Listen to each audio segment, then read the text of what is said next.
Okay, good evening, everybody, and welcome to the annual Davos film panel. This obviously is the musculoskeletal film panel, and it seems like every 4 years I find myself up at this particular podium in trying to make this both educational and entertaining, and I hope to be able to do that. It's a great idea, and as you'll see, we've picked the very best of the best. Unfortunately, they all turned us down, so you'll see what we ended up with in a few minutes. But every 4 years, without fail, invitations are sent from Zurich to the very smartest of bone radiologists. And they are received, as you can see, with great excitement. And can we turn the lights lower down? With great excitement and pride, because this is a huge, huge honor to be involved in this particular course. Without hesitation, all accept the invitation by return mail, update their CV immediately to indicate they've been invited here, and begin making their travel plans. Now, as you'll see from the list of the faculty, many of them are from North America and some from the West Coast of North America, which is quite a long voyage. And so begins, in fact, this incredibly long and tedious trip to Davos for the instructors. I'm going to take you through this step by step. 7 a.m. West Coast time, you hail a taxi to the local airport with just minimum amount of baggage, as shown here. The first thing are the minor problems going through security, which can be a problem because they seem to carry many, many things that should not be there, although they do have their European Radiology Journal ready to be read. There's an uneventful boarding of the plane, and then the overnight flight to Europe. Others choose a slower and more peaceful travel across the ocean, not without some danger, however. Then, the next morning, 5 a.m., they reach the city of Zurich. They safely land at the well-controlled Zurich airport. Well-rested, they exit the plane in Zurich. And then, of course, the lines at passport control. Wasn't so bad this year. Then, of course, the Zurich airport to Zurich main train, with, again, a minimum of luggage. On the train to Landquart.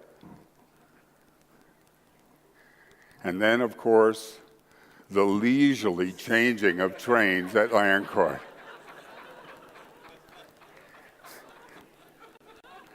On the train to Davos, now it is 12:15 the next day, approaching Davos Platz station, arriving at Davos at 10:01 now the next day, driving through Davos,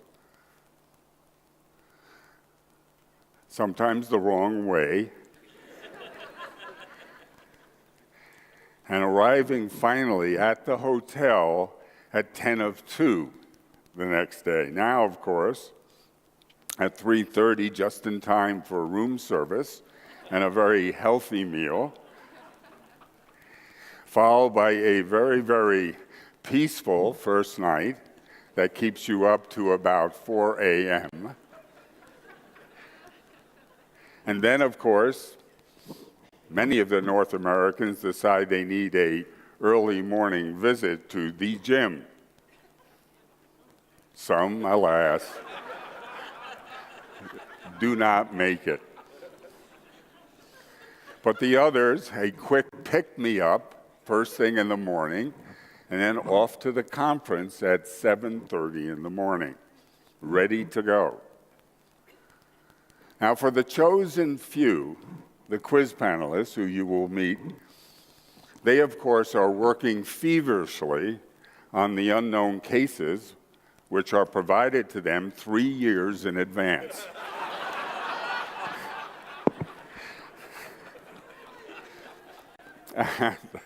And then, of course, the culture theme. And I'm not sure if many of you know about this tradition of the culture theme, but you see, as we go through this quiz, you're going to appreciate the fact that answering correctly the toss-up culture questions is really the key to winning the quiz panel.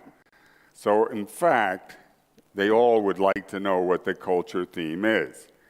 They will do anything to know the culture theme before the start of the quiz. No level of security is enough for these guys.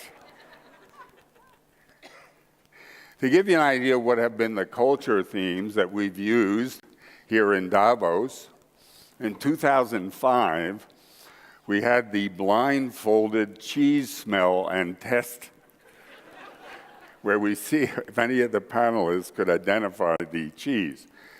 I think at the end, nothing was identified except by the audience. In 2009, we utilized satellite photos in order to see if any of the panelists could recognize what they were looking at. Little did I know that apparently one of the panelists had been an astronaut, and he could have recognized anything on planet Earth. So that turned out to be a little bit tricky. Now, in 2013, we used famous movie moments to see if people could identify the movie, and that seemed to work pretty well. So what is the culture theme of 2017 that's going to really influence the results of this particular quiz? I gave hints to all of the panelists. I asked them a series of questions. How many times per year do you travel? What is your favorite destination? What is your favorite airline? And on a plane, do you prefer aisle, window, middle seat, the cockpit, the bathroom, or somewhere else? That was a hint. Here are some of the results.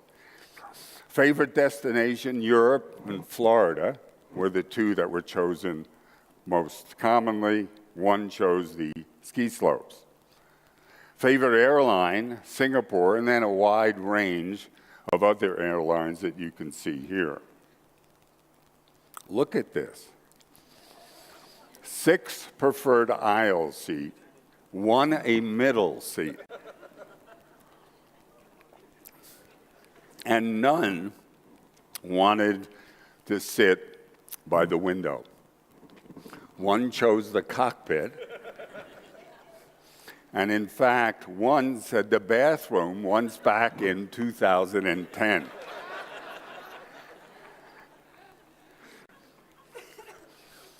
Why doesn't anyone prefer a window seat? I'm amazed. There would have been an advantage for this particular quiz. So I thought about that. I mean, claustrophobia, maybe. Maybe weather-related. If you look out the window and you see something like that, or something like this, that might frighten you. Extremely loud, incredibly close, like this, or like this, might really concern you as well. Unexpected destination, something like this, or like this, maybe that. But I think also perhaps curious neighbors that you might see when you looked out the window, like this. So the culture theme is world geography, name and locate the city. And we're going to do it in several different fashions, as you will see here. Now, this, in fact, shouldn't be very, very difficult, all right? But what I had to do was figure out what map to use. And I went through the history of all these maps, and this is a very popular map, the Mercator map, but as you can see, it kind of distorts things. Things in the North and South poles are very exaggerated, and everything else is in between. And you can see, in fact, with Greenland versus Africa, how inaccurate this particular map is.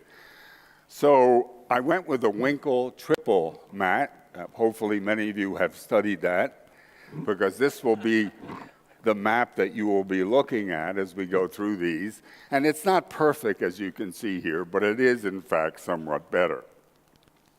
So you're going to see this map in several different fashions, and you should think of yourself as looking out, in fact, a window seat that none of you prefers, and being able to name, for one part of this quiz, the site that you see below.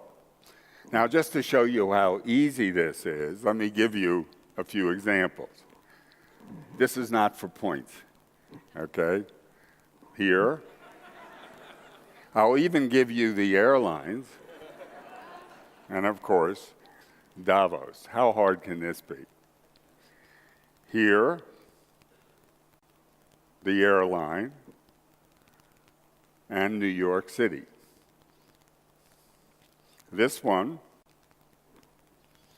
should be easy, the airline, and Rio de Janeiro. This one should be easy, the airline, and Paris, France. So everybody's getting confident now that you're going to be able to do this. And one final one that I would show you is this, the airline, and London, England. So you can eliminate all of those cities because they will not be shown again tonight. We had to find the panelists, not an easy task. We identified the very best of the best. As I said, this is very, very important. We explained the process and the slight risk of ridicule and embarrassment.